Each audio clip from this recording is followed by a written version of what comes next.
भाई और कोई है आपकी लिस्ट में जिससे कह सकते हैं कि सबसे डरावनी? कुछ इंटरनेशनल लेते हैं अब। दो यहाँ की हो गई, अब एक इंटरनेशनल लेते हैं भाई। आप लास्ट टाइम तो रशिया की वो वीडियो भी लगाई थी भाई ने कि कोई गंजा आदमी, हाँ, देखी थी आपने, देखी होगी। हाँ तो अब क्या नया है भाई? आप क्योंकि रिसर्च काफी करते भाई, रहते हो। कहानियां तो बहुत हैं, मतलब जब भी ट्रैवल कर रहे होते हैं स्टोरी सुन लेते हैं, पढ़ते रहते हैं। अभी मैंने लास्ट एक स्टोरी देखी थी, बताया भी था मेरे वहाँ के दोस्तों ने। तो एक जापान की स्टोरी है भाई। अभी कभी आपने सुना हो पैसे वाली चुड़ैल? आज तक ये तो देखा है परेशान करने वाली चुड़ैल, रोने वाली चुड़ैल, लेकिन पैसे वाली चुड़ैल की एक कहानी है भाई वहाँ पे। वेल्दी घोस्ट बोलते हैं उसको। बताओ भाई। हाँ, तो भाई जापान में एक मुगेनियम टेम्पल था 800 प्रोविंस में, टोटिला टाइम पीरियड था वो। तो वहाँ पे क्या था कि एक पुजारी था मंदिर का, उसे भाई वहाँ पे ना वो घंटा बनवाना था कि जिससे लोग यहाँ पे वर्शिप कर सकें और वो पूजा कर सकें। तो उनके पास इतना पैसा नहीं होया करता था उस टाइम पे। तो उन्होंने क्या किया कि वहाँ के लोकल लोगों को अप्रोच किया कि आप सभी लोग, जितनी भी लेडीज़ हैं जो मिरर यूज़ करती हैं, और वहाँ के मिरर के अंदर एक खासियत ये होती थी, आपने कभी देखा भी होगा कि मिरर के साइड में ब्रॉन्ज होता है पूरा। तो वहाँ पे वो उन्होंने बोला कि अपने अपने मिरर डोनेट कर दो, जिसके पास पुराने हैं, और जो कर सकता है नए तो वो भी कर दो, आप तो नए ले लोगे। इससे हम क्या करेंगे कि मंदिर के बाहर शीशे लगा देंगे और उस ब्रॉन्ज को मेल्ट करके हम वो घंटा बनवा सकेंगे।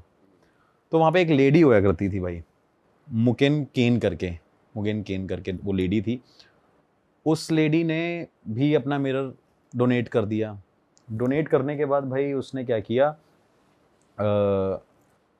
रिग्रेट फील किया बहुत ज़्यादा, कि उसको लगा यार मैंने ये डोनेट क्यों कर दिया, मुझे नहीं करना चाहिए था। उसका रीज़न ये था क्योंकि उसकी ग्रैंड मदर ने उन्हें वो गिफ्ट किया था। तो गिफ्ट करने के बाद जब वो रिग्रेट करती रही, तो उनको हमेशा ये होता था कि टेम्पल के बाहर उस टाइम पे वो जो ब्रॉन्ज था वो मेल्ट होने गया हुआ था, और जो मिरर थे वो टेम्पल के बाहर लग गए थे। तो सब में अपने अपने साइन लगा देते हैं शीशे के आगे। तो उन्होंने देने से पहले उसको ऐसा एक परमानेंट मार्क दे दिया जिससे वो पहचान सके कि मेरा मिरर वही है। तो उस लेडी ने क्या किया कि वो मिरर जब जब टेम्पल के बाहर जाती थी तो देखती रहती थी और रोती रहती थी कि मैंने वो क्यों किया, पछतावा होता था उसे बहुत ज़्यादा।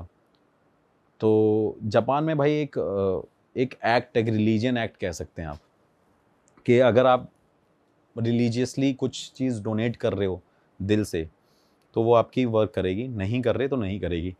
तो जब भाई वहाँ पे वो ब्रॉन्ज मेटल मेल्ट हो रहा था, तो वहाँ पे क्या हुआ कि उस लेडी का वो मेल्ट नहीं हुआ ब्रॉन्ज, क्योंकि उसने रिग्रेट किया था, पछतावा किया था, बाद में दिल से नहीं दिया। तो भाई उसके बाद क्या हुआ कि गांव वालों को बड़ी प्रॉब्लम हो गई कि भाई मंदिर में घंटा नहीं बन पा रहा है, क्या करें, ऐसा क्या हो गया, कौन है वो लेडी। तो गांव में बड़ा डिस्कशन हुआ, सभी लेडी को मंदिर में बुलाया, वहाँ पे जाके उनसे पूछा गया, पुजारी ने पूछा, वहाँ के लोगों ने पूछा कि आप क्या कर रहे हो, ये क्यों ऐसा हो रहा है, ये हमारे मंदिर का घंटा क्यों नहीं बने। क्योंकि लोग ना पुराने टाइम में इन चीज़ों को बहुत ज़्यादा वैल्यू देते थे, एक छोटी छोटी चीज़ों को भी। तो उसके बाद क्या हुआ भाई कि उन्होंने पता लगाया, सारी लेडीज़ों ने, कि भाई पता करो किस लेडी ने दिया था। तो बाद में पता चलता है वो मुगेन केन करके जो लेडी है, उसने वो ब्रॉन्ज अपना दान किया था उस टाइम पे। लेकिन जब उन्होंने दान किया था तो वही रिग्रेट था, इस वजह से वो मेल्ट नहीं हो रहा था। तो मेल्ट ना होने के कारण उस गांव में सारी लेडीज़ ने उन्हें बहुत इंसल्ट किया, बहुत डराया, इंसल्ट किया, उनको बड़ी शर्मिंदगी महसूस हुई, शेम फील करने लगी, इंसल्टेड फील करने लग गई। और वो फार्मर फैमिली से थी, उनका हस्बैंड भी फार्मर था। तो उसको बड़ी शर्मिंदगी महसूस हुई। वो कहती कि ये अब मुझे लगता है मेरा जीवन अब यहाँ पे है ही नहीं रहने लायक। तो वो क्या करती है कि ना भाई पानी में कूद के अपनी जान दे देती है वो लेडी, क्योंकि उसको कहीं ना कहीं टॉर्चर किया जाता है। तो कहीं ना कहीं वो सही भी थी, क्योंकि भाई उसने कोई चीज़ अपनी ग्रैंड मदर से मिली, उसने डोनेट कर दी, उसको पछतावा हुआ, क्योंकि उसे लगता था उसने अपनी ज़िंदगी का एक हिस्सा ही दे दिया है। लेकिन कहीं ना कहीं वो गलत थी, जब उसे देना ही नहीं था तो वो देती ना। तो उसके बाद क्या हुआ भाई, वो एक लेटर लिख के गई लेटर में लिखा हुआ था कि मेरे मरने के बाद आप उस मेटल को जब मेल्ट करोगे तो वो मेल्ट होगा और घंटा बनेगा मंदिर के लिए। और उसके बाद उन्होंने कहा कि जो भी इस बेल को बजा बजा के तोड़ देगा, मतलब इतनी बड़ी बेल को बजा के तोड़ेगा, तो वो समझ लेना कि वो मेरी भी पूजा कर रहा होगा। मतलब उसने अपने आप को या तो भगवान मान लिया या शैतान मान लिया, कुछ भी कह सकते हैं। तो उन्होंने बोला कि जो इस बेल को तोड़ेगा भाई कि ऐसे ऐसे होगा। उन्होंने फिर क्या किया कि वहाँ पे ये भी लिखा कि जो भी कुछ मांगोगे, वेल्थ मांगोगे, पैसा मांगोगे, वो आपको मिलेगा। तो वो मेल्ट हो जाता है। उसके बाद क्या होता है कि वो बेल बन जाती है।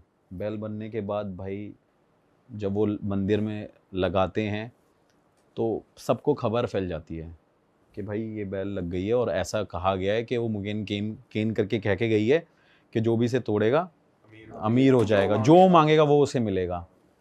भाई उसके बाद वो कंटिन्यूसली वहाँ पे लोग आए जा रहे हैं, वो घंटा बजाए जा रहे हैं, किसी से नहीं टूट रहा, लोग लगे पड़े हैं। मतलब वहाँ पे भीड़ हो गई है, जापान से हर जगह से लोग आए जा रहे हैं कि कुछ ना कुछ मांग लें। तो उसमें क्या था, कई लोग उस टाइम पावर मांगना चाहते थे कि हमें कुछ ऐसी पावर मिल जाए कि हम उड़ सकें, कुछ भी कह लो, कि हम ब्लैक मैजिक हमें हमें उसका ज्ञान मिल जाए, क्योंकि उन्होंने तो ये बोला है कुछ भी मांग लें। तो भाई वहाँ का पुजारी परेशान हो जाता है। वो डिसाइड करता है रात को चुपचाप अपने और पुजारियों के साथ मिलके उस बैल को पानी में डाल के आ जाता है। तो इससे पहले ना एक वर्ड है नजरारू, एक नजरारू वर्ड है। इसका मतलब होता है एक डिजायर्ड इफेक्ट। मतलब नजरारू वर्ड का वैसे कोई डेफिनेशन नहीं मिलेगी आपको, बट उसका मतलब ये है जापान के अकॉर्डिंग कि वहाँ पे उसको डिजायर्ड इफेक्ट के वे में देखा जाता है। डिजायर्ड इफेक्ट भाई ये होगा कि जैसे आप ऑल्टो में बैठे हो, आपने आंख बंद कर रखी है, आप फील कर रहे हो क्या भाई आप लैम्बोर्गिनी में बैठे हो, तो वो एक इफेक्ट है। तो वहाँ पे क्या हुआ उसके बाद भाई, वो नजरारू इफेक्ट यूज हुआ उस वेल्दी गोस्ट के लिए। मतलब उनको चुड़ैल मान लिया गया था, क्योंकि देवता की तो उनको उपाधि दे नहीं सकते, तो कहीं ना कहीं भाई चुड़ैल ही बोलेंगे कि भाई अगर देवता या तो पूरी कर सकते हैं या शैतान कर सकता है। तो वहाँ पे एक कपल था, ओवेबी करके नाम था उसका, कुछ ऐसे करके लेडी का नाम था। तो वो कपल ट्रैवल कर रहा था, तो उसको ना मुगेन केन की ये स्टोरी याद थी, और वहाँ पे आज भी लोग उस बैल को ढूंढ रहे थे कंटिन्यूसली, लेकिन पुजारी ने बताया नहीं। पुजारी ने यही बोला था कि वो चोरी हो गई है। तो उसे वो ढूंढ रहे थे। उसने क्या किया, लेडी ने वो नजरारू इफेक्ट अप्लाई किया अपने ऊपर। उसने क्या किया, एक छोटा सा भगोना या तसला ब्रॉन्ज का लिया, उसको आंख बंद करके इमेजिन किया कि ये घंटा है उसका, लेडी का। वो उसे बजा बजा के तोड़ने लग गई होटल के वहाँ पे। जब उसने उसको तोड़ा, उसने इमेजिन किया कि वो मुगेन केन है। तो उसके बाद एक आदमी वहाँ से आता है भाई, और उनको बहुत सारे पैसे दे के चले जाता है, और कहता है कि आपको ट्रैवल करना है ना, आप ट्रैवल करना चाहते हो ना, ये लो आप पैसा लो। उसके बाद उसने ये स्टोरी शेयर करी, तो लोगों को पता चल गया कि ये वेल्दी घोस्ट जापान में एग्जिस्ट कर रही है, आप इससे जो भी मांगोगे वो आपको मिलेगा ज़रूर। फिर सेकंड चीज़ यहाँ पे ये हुई कि एक फार्मर था, काफ़ी गरीब था, वहाँ पे डिज़ास्टर बहुत ज़्यादा होता रहता है। तो उस टाइम पीरियड पे उसने क्या किया, क्ले की जो चिकनी मिट्टी, जो वहाँ पे मिट्टी थी, उससे एक घंटा बनाया, उसे धूप में सुखाया, और मुगेन केन की एक वो पूरी तस्वीर बनाई, वही नज़रारू इफेक्ट अपने ऊपर अप्लाई किया, और उसको बैल बजा बजा के तोड़ दिया। तो उस टाइम पे ज़मीन के अंदर से बताते थे कि एंजल निकली, और उन्होंने उसको बोला कि तेरी फसल चली गई है, ये ले, तू अपना ये सोने का घड़ा पकड़ और जा, तू ये कर ले। मतलब ये ऐसे ऐसे कुछ ना कुछ बैक टू बैक उस लेडी के नाम से ये चीज़ें होती रही। और वो लेडी इतनी जापान में फेमस हो गई कि लोग काला जादू करने के टाइम पे भी उस लेडी को हमेशा अपने साथ में नजरारू इफेक्ट से हमेशा उसको रखते थे। अच्छा। कि भाई तपस्या चल रही है, ब्लैक मैजिक हो रहा है, लेकिन वो बोल रहे हैं कि सक्सेस तभी होगा जब वो मुगेन केन वहाँ पे होगी। पूजा तो वो कर रहे हैं, जो भी उनकी तंत्र मंत्र विद्या वो यूज अप्लाई कर रहे हैं, लेकिन उस टाइम पे वो उसे इमेजिन कर रहे हैं। लेकिन मोस्टली वो वेल्दी गोस्ट के नाम से फेमस रही हमेशा। पैसे दे दो। पैसे, चलो वैसे लोगों का फायदा ही कर रही है एक तरीके से। भाई फायदा तो कर रही है, लेकिन बताया जाता है ऐसी स्टोरियाँ, मतलब काफ़ी सारी स्टोरीज गूगल पे भी नहीं होती है, और कुछ सोर्सेज से पता चलती है। एक जैपनीज़ बंदा था, वो ट्रांसलेटर था, तो उससे मैंने ये शेयर करी थी स्टोरी, तो उसने मुझे बताया कि हाँ एक्चुअली ऐसा जापान में है, और बताते हैं कि लोग उससे जो भी बोलते हैं, मतलब ये भी बड़ी बात है, ये बात आपको गूगल पे शायद मिले, लेकिन उस बंदे ने मुझे बताया, वो ट्रांसलेटर था, यहाँ पे पढ़ने आया था, जापान का ही था, उसने मेरे को ये बताया कि भाई ये एक्चुअली में होता है, और वहाँ पे नज़ारू इफेक्ट से लोग एक दूसरे का मर्डर भी करते थे। अरे वो वेल्दी गोस्ट भी थी, लेकिन कहीं ना कहीं उस लेडी का वो फ़ायदा उठाते थे, उससे जब इमेजिन करते थे और बोलते थे कि मुगेन गेम जाके उसका मर्डर हो जाए, तो उसका मर्डर भी होता था।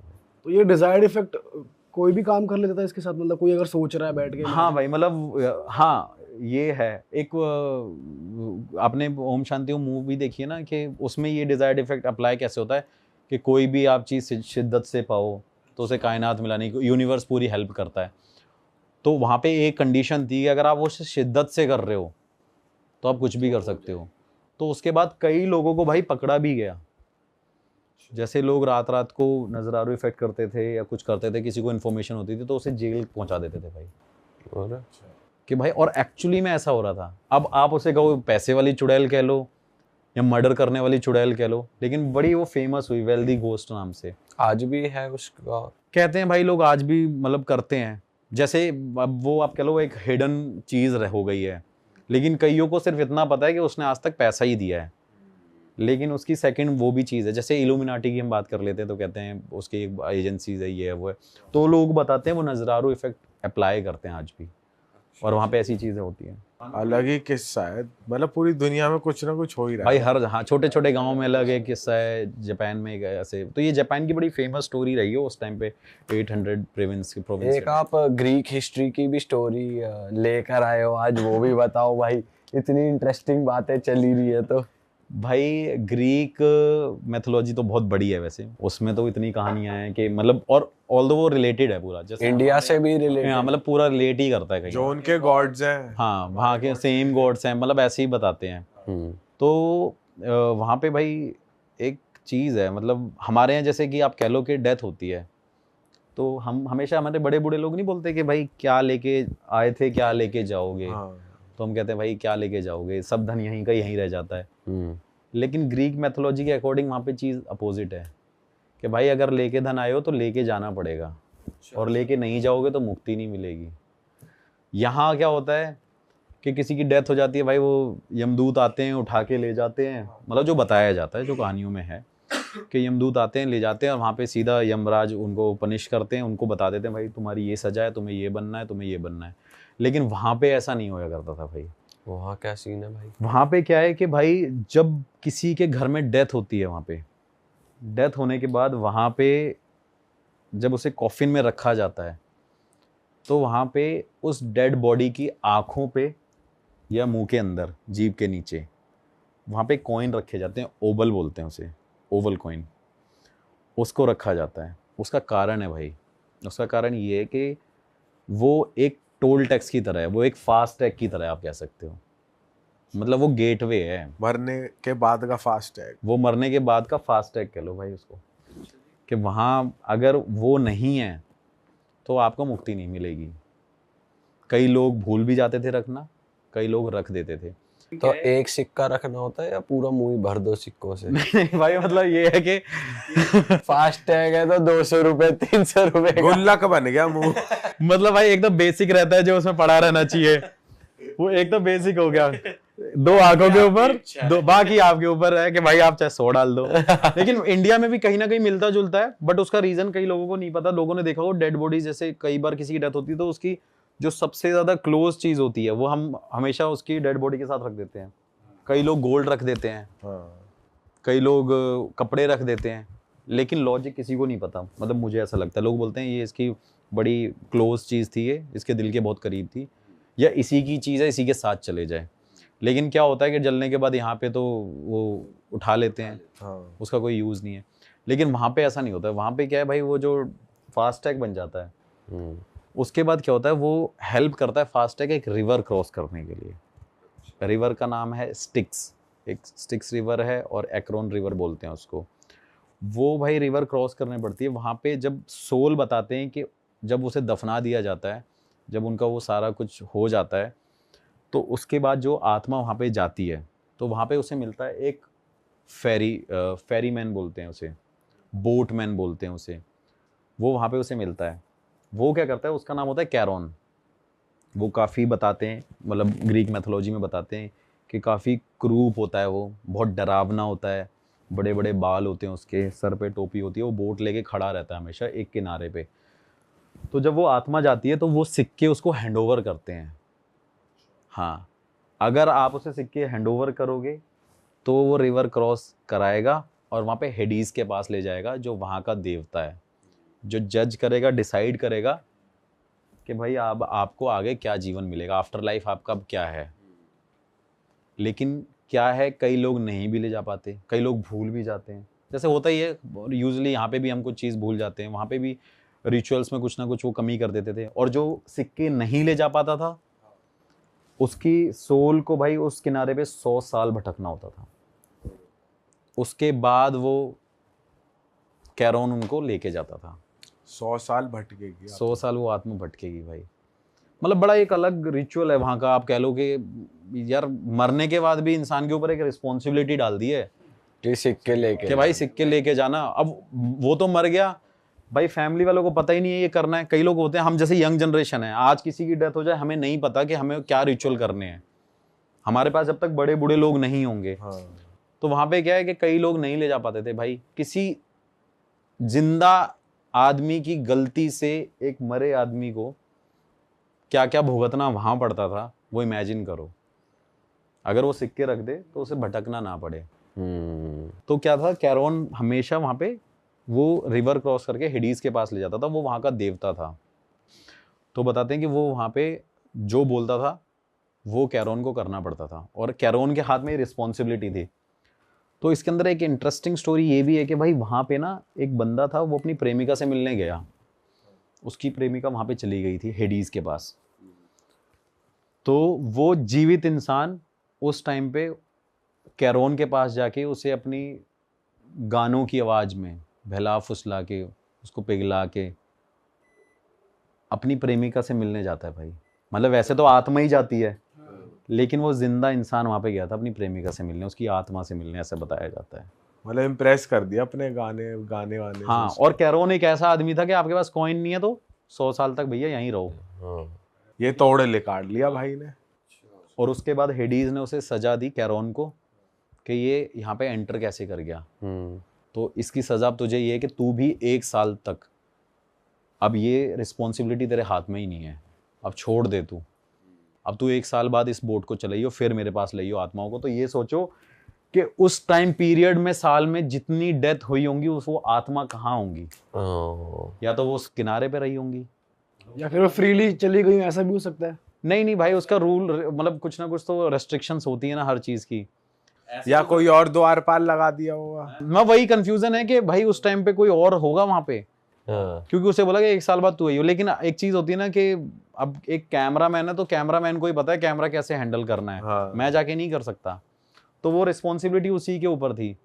तो बताते हैं उस टाइम पे कि जब कैरोन को उसने हेडीज ने सजा दी थी, तो 1 साल तक, ऐसा कहा जाता है कि 1 साल तक वहां पे सारी आत्माएं उस किनारे पे खड़ी रही हैं, उनको मुक्ति नहीं मिली है। बताओ। और वो जब तक कैरोन वापस नहीं आएगा तब तक रिवर क्रॉस नहीं होगी। ये तगड़ी कहानी है भाई। हाँ, बट मैंने यूट्यूब पे चेक किया, कभी कोई अलग स्टोरी बताता है, कोई अलग स्टोरी बताता है। ये सब बिलीव्स ही है भाई। अब सबके अपने अपने वर्जन भी मॉडिफाई भी हो जाते हैं भाई, एक से दूसरे तक आने में। कोई नॉर्मल बता रहा है कि भाई कैरोन जाता था, सिक्के लेता था, बस छोड़ के आ जाता था। हाँ। फिर कोई किसी स्टोरी में बताता है कि कैरोन ऐसा दिखता था जैसे मैंने आपको अभी बताया।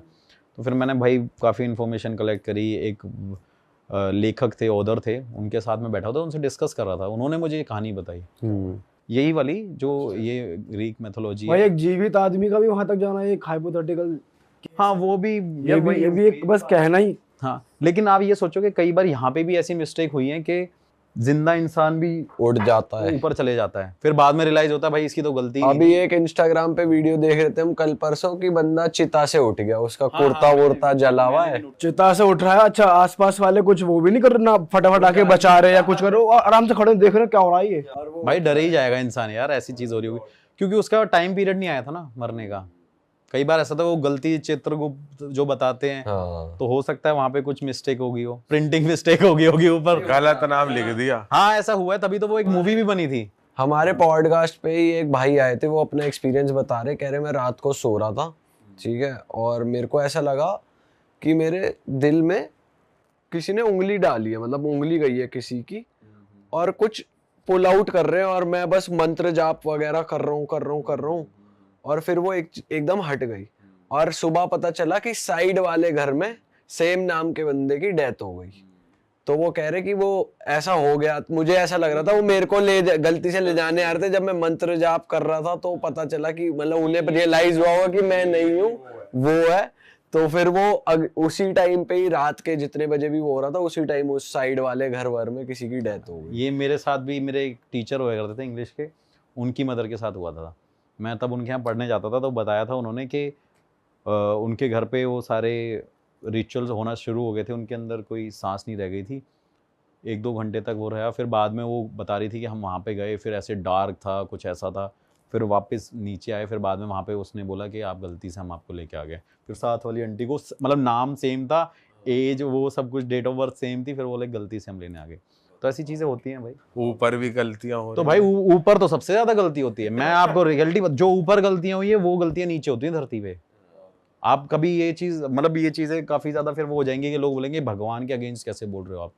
लेकिन भाई मैं ब्लंटली बोलूँगा कि ऊपर गलतियाँ हुई हैं तभी वो गलतियाँ नीचे होती हैं। अगर ऊपर कुछ अप्लाई नहीं हुआ होगा तो नीचे अप्लाई नहीं हो सकता। मतलब अगर आप सोचोगे ये शादी होना, ये प्यार होना, ये चीज़ें ऊपर ही हुई ना, जैसे शिव जी की पार्वती जी शादी हुई, फर्स्ट मतलब उनकी लव स्टोरी है, तो वो ऊपर हुई है तभी नीचे हुई है। तो ऐसी बहुत बड़ी गलती देवताओं ने भी करी है, बहुत बड़ी गलती बता रहा हूँ आपको। मतलब अभी ये ऑन कैमरा बोलूंगा तो लोग इससे वो हो जाएंगे, बड़े ऑफेंड हो जाएंगे। बट सबको पता ही है भाई, गलतियां हुई हैं, श्राप मिले हैं, ये है वो है, बट वही चीजें हैं कि जो ऊपर हुआ है वो नीचे होता है भाई, क्योंकि लर्न हम वहीं से कर रहे हैं भाई। लास्ट टाइम हमने यार बहुत ऐसे जो इंडिया की बहुत फेमस जगहें हैं, वहाँ के आपके एक्सपीरियंसेस लिए थे। इस बार कुछ और हैं अपने पास जो लास्ट टाइम नहीं बच गया था, कवर भाई नहीं बचे तो बहुत सारे हैं लेकिन अभी एक रिसेंटली मैं यूपी में ही हूँ, मतलब यूपी में ज़्यादा होता है, मुझे ऐसा लगता है हर बार मैं यूपी में, मतलब वैसे तो मैं ऑल ओवर इंडिया ट्रैवल करता हूँ और करता भी हूँ इन्वेस्टिगेशन, बट यूपी में थोड़ा सा मेरे लिए ईजी हो जाता है क्योंकि वहाँ मेरे सोर्स स्ट्रॉन्ग है। और यूपी में एक स्पेसिफिक प्लेस नहीं, हर जगह ऑल ओवर यूपी में। तो क्या है, मेरे को इन्वेस्टिगेशन करने में प्रॉब्लम नहीं होती, तो वहाँ सपोर्ट रहता है मेरे को। तो भाई वहाँ पे ना एक फर्रुखाबाद, और आपने ये कन्नौज सुना होगा, कन्नौज के राजा भी थे ऐसे करके। भाई ये स्टोरी आई थिंक 3-4 साल पुरानी है। वहाँ पे एक बस थी, मतलब वो इंडिया का सेकंड रोड एक्सीडेंट है सबसे बड़ा, और पहला मेरे हिसाब से शायद साउथ साइड में हुआ था और सेकंड हुआ था यूपी के अंदर। वहाँ पे एक बस थी भाई, वो बस ट्रैवल कर रही थी फर्रुखाबाद से जयपुर की तरफ, प्राइवेट बस थी वो, डबल डेकर बस थी। तो सर्दी का काफ़ी ज़्यादा वहाँ पे इफ़ेक्ट पड़ रहा था, कोहरा वोरा बहुत ज़्यादा हो रहा था। तो और आपको पता ही है हाईवे पे बस खाली जगह मिलती है, बस वाले गाड़ी भगाने लग जाते हैं।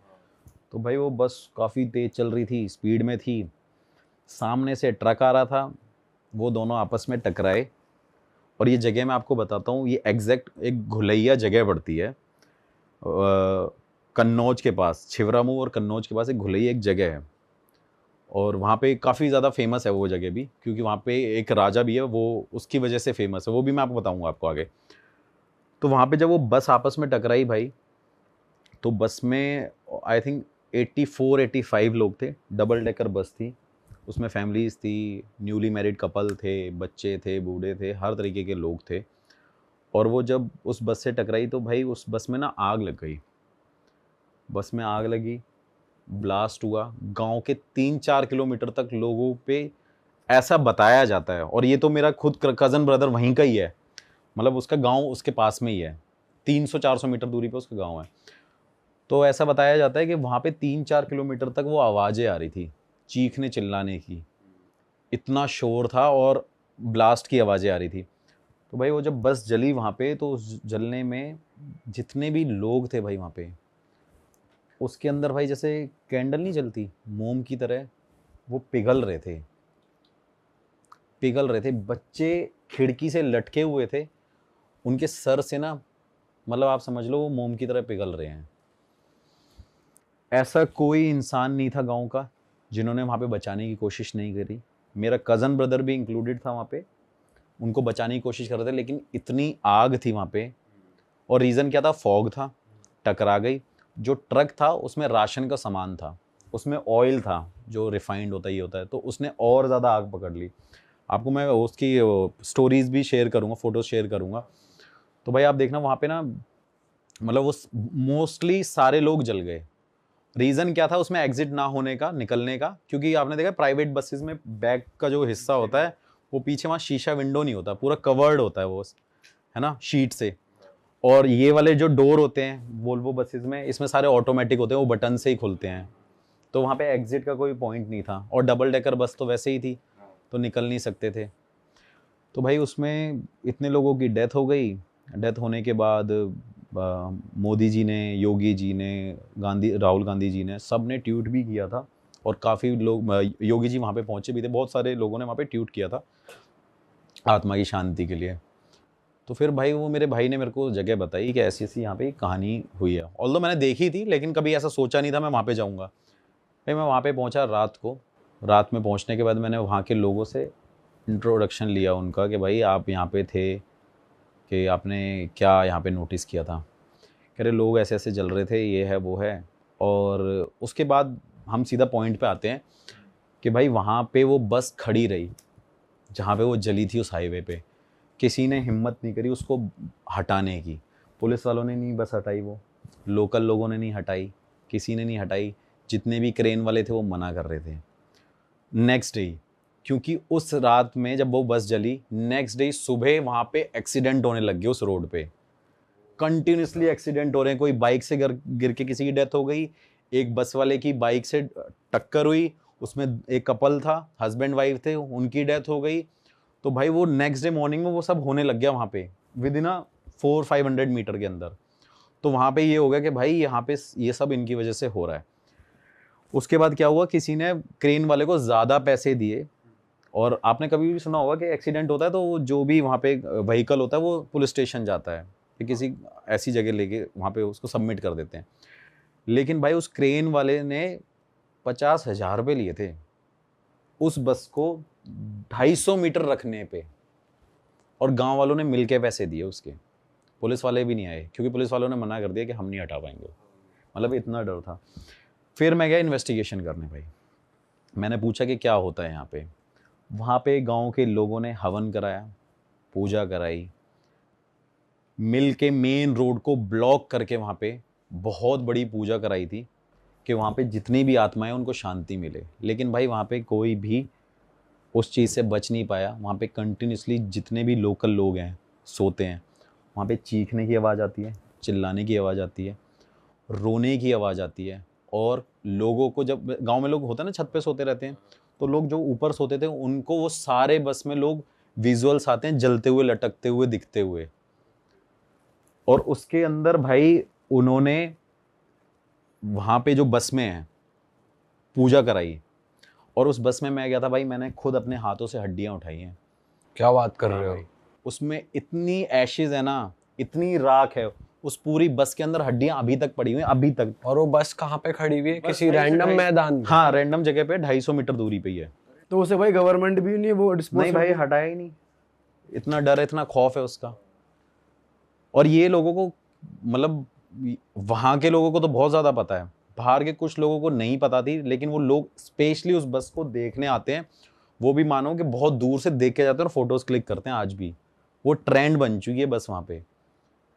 उसके बाद भाई उस बस में मैंने चूड़ियाँ देखी, जले हुए कपड़े देखे, शादी के जोड़े देखे, बच्चों के कपड़े जले हुए देखे। और आप मानोगे नहीं, स्टेयरिंग से लेकर और लास्ट सीट तक वहाँ पे सिर्फ भाई हड्डियाँ ही हड्डियाँ हैं, आज तक हटी नहीं है। ऐसी की ऐसी खड़ी है। अभी मैं लास्ट रिसेंटली होके आया हूँ और 3-4 साल तो मुझे हो गए उस बस को देखते हुए आई थिंक। फिर भाई हम वहाँ पे गए, इन्वेस्टिगेशन मैंने करी, रात को बस में गए, मुझे बड़ा डर लगा, उस बस में ठंड लगने लगी काफ़ी ज़्यादा। तो फिर मैंने वहाँ पे कुछ सवाल पूछे तो मुझे आंसर्स मिले उसके कि हम हैं, हम अपनी फैमिली को मिस करते हैं, हमें वापस इस दुनिया में आना है। उसमें से कुछ बच्चों की भी स्पिरिट है जो वहाँ पे अभी भी कहती है कि हम घूमने जाते हैं, मतलब हम निकलते हैं, हम हो हैं अभी भी यहाँ पे। मैं करके आया, इन्वेस्टिगेशन करके आया, मैंने बोला लोगों को कि कोई बात नहीं, आप पूजा वूजा करा लेना, हो जाएगा ठीक भाई। फिर वो थोड़े टाइम तक हुआ। फिर थोड़े दिन बाद क्या हुआ भाई, एग्जैक्ट जो बस का पॉइंट था वहाँ पे दोबारा एक और ट्रक चलते चलते, रिसेंटली चलते चलते उसके सामने पूरी फैमिली खड़ी हो गई है और उस ट्रक वाले ने गाड़ी को मोड़ा है और उसका पूरा ट्रक गिर गया, उस बंदे की एक्सीडेंट में डेथ हो गई। और जो साथ में उसके बंदा था उसने बताया कि एक फैमिली सामने खड़ी हुई थी, तो ड्राइवर ने पूरे ट्रक को बचाने के लिए पूरे राइट में गाड़ी मोड़ दी, तो उसमें उस टाइम आग लगी। उसने बताया, मैंने क्या था वहाँ पे, मतलब लोकल लोगों ने बोला कि भाई क्या था वहाँ पे, कह रहे एक फैमिली खड़ी हुई थी। तो गांव वालों को पता चल गया कि भाई आज भी यहाँ पे वो स्पिरिट है, एग्जिस्ट कर रही है। भाई उसका खौफ ख़त्म नहीं हो रहा है। ये बात बोलने में बहुत अभी भी मेरे लिए इतनी ईजी है कि मैं आपको सिर्फ क्या बताऊं कि मेरे को अभी लग रहा है कि ये तो बहुत आसान सी बात है, हमने बोल दी। लेकिन अगर आप उस स्पॉट पे खड़े हो जाओ, देखोगे ना, आपको पूरी इतनी ऐसी वाइब आएंगी, इतनी नेगेटिविटी आएगी, आपको लगेगा कि आपके आसपास कोई ना कोई है, आपके रोंगटे गूज़बम्स खड़े हो जाएंगे उस टाइम पे। फिर भाई इन्वेस्टिगेशन करी, वापस आ गया। फिर वो रिसेंटली फिर मेरे कज़न ब्रदर का फ़ोन आया, कह रहा है यार यहाँ पे दोबारा पूजा हो रही है। मैं दोबारा गया भाई वहाँ पे, फिर इन्वेस्टिगेशन करी। फिर वहाँ से जब मैं दोबारा आया तो भाई मेरे सामने, मैं अपनी गाड़ी पे ही था, मेरी गाड़ी पार्क करी मैंने और पीछे एक और मेरे कार पार्क हो गई, तो सामने एक बस आई, उसने मेरे पीछे वाली कार को हिट कर दिया। और उस टाइम पे मेरे पास स्विफ्ट कार थी, मैं स्विफ्ट लेके गया था, तो मेरी कार बच गई और उस बस ने उसको जब हिट किया तो वो कार ऐसे जाके चली गई। और मुझे लगता है वो चीज़ शायद मेरे साथ होने वाली थी, बट मेरी किस्मत इतनी मतलब तेज़ कह लो कि मैं बच गया।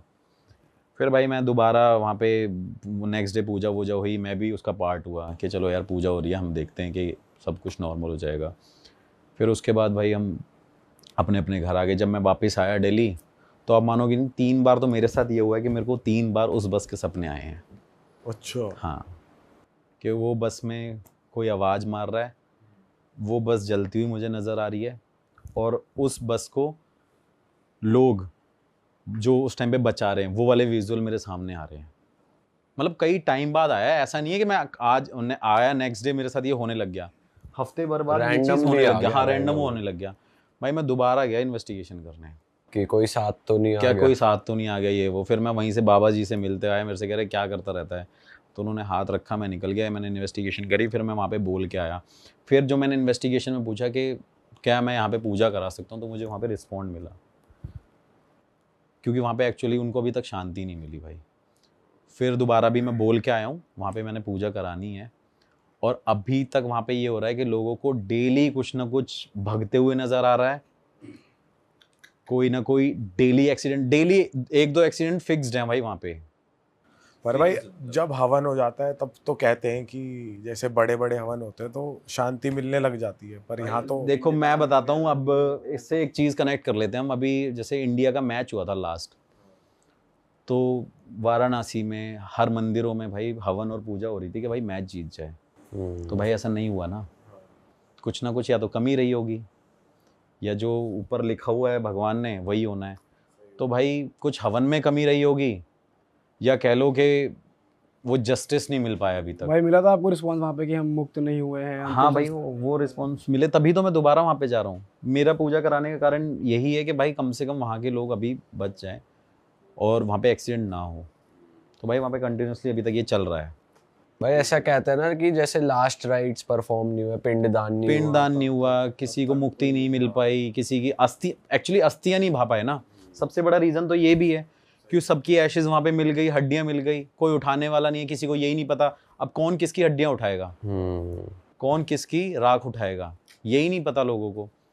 लोग तो आइडेंटिफाइड हैं कि इन लोगों की डेथ हुई है उस टाइम पे, पर कौन से किसका लेकिन है? कौन किसको उठाएगा? तो वो रीजन, मेजर एक रीजन ये भी है भाई वहाँ पे। तो ऐसा भी है भाई, और ये इंडिया का सबसे बड़ा एक्सीडेंट था, सेकंड एक्सीडेंट, रोड एक्सीडेंट था।